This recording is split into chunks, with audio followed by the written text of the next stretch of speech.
പൊതുവിദ്യാഭ്യാസ ഏകീകരണത്തിനെതിരെ federation of higher secondary teachers അസോസിയേഷന്റെ സമരപ്രഖ്യാപന കൺവെൻഷനും സെമിനാറും 28-ന് നടക്കും. നളന്ദ ഓഡിറ്റോറിയത്തിൽ നടക്കുന്ന കൺവെൻഷൻ മുൻ KPCC പ്രസിഡന്റ് K. മുരളീധരൻ ഉദ്ഘാടനം ചെയ്യും. ഖാദർ കമ്മിറ്റി റിപ്പോർട്ടിന്റെ അടിസ്ഥാനത്തിൽ സർക്കാർ നടപ്പിലാക്കാൻ പോകുന്ന പൊതുവിദ്യാഭ്യാസ ഏകീകരണത്തിനെതിരെയാണ് federation of higher secondary teachers അസോസിയേഷന്റെ നേതൃത്വത്തിൽ സമരപ്രഖ്യാപന കൺവെൻഷനും സെമിനാറും സംഘടിപ്പിക്കുന്നത്. സെപ്റ്റംബർ 28-ന് നളന്ദ ഓഡിറ്റോറിയത്തിൽ നടക്കുന്ന സമരപ്രഖ്യാപന കൺവെൻഷൻ മുൻ KPCC പ്രസിഡന്റ് K. മുരളീധരൻ ഉദ്ഘാടനം ചെയ്യുമെന്ന് ഉദ്ഘാടനം ചെയ്യുമെന്ന് ഭാരവാഹികൾ വാർത്താസമ്മേളനത്തിൽ അറിയിച്ചു. തുടർന്ന് പൊതുവിദ്യാഭ്യാസത്തെ തകർക്കുന്ന സ്കൂൾ ഏകീകരണം എന്ന വിഷയത്തെ ആസ്പദമാക്കി നടത്തുന്ന സെമിനാർ MK രാഘവൻ MP ഉദ്ഘാടനം ചെയ്യും. KK ശ്രീജേഷ് കുമാർ വിഷയം അവതരിപ്പിക്കും.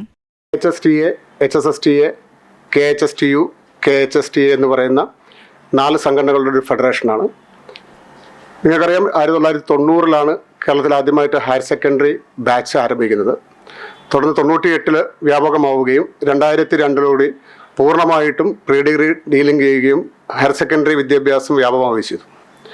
അതിനുശേഷം വന്നിരിക്കുന്ന കേരളത്തിലെ ഇടതും വലതും സർക്കാരുകൾ വിവിധ ജില്ലകളിൽ വിവിധ സെക്ടറുകളിൽ ഗവൺമെൻറ് മേഖലയിലും എയ്ഡഡ് മേഖലയിലും അൺഎയ്ഡഡ് മേഖലകളിലും ഹയർ സെക്കൻഡറി ബാച്ചുകൾ അനുവദിച്ചുകൊണ്ട് കേരളത്തിലെ വിദ്യാഭ്യാസ ചരിത്രത്തിൽ വളരെ HSTA ജില്ലാ കമ്മിറ്റി ചെയർമാൻ CK അഷ്റഫ് അധ്യക്ഷനാകുന്ന കൺവെൻഷനിൽ കൺവീനർ ഷമീം അഹമ്മദ് സ്വാഗതവും ട്രഷറർ KP അനിൽകുമാർ നന്ദിയും പറയും.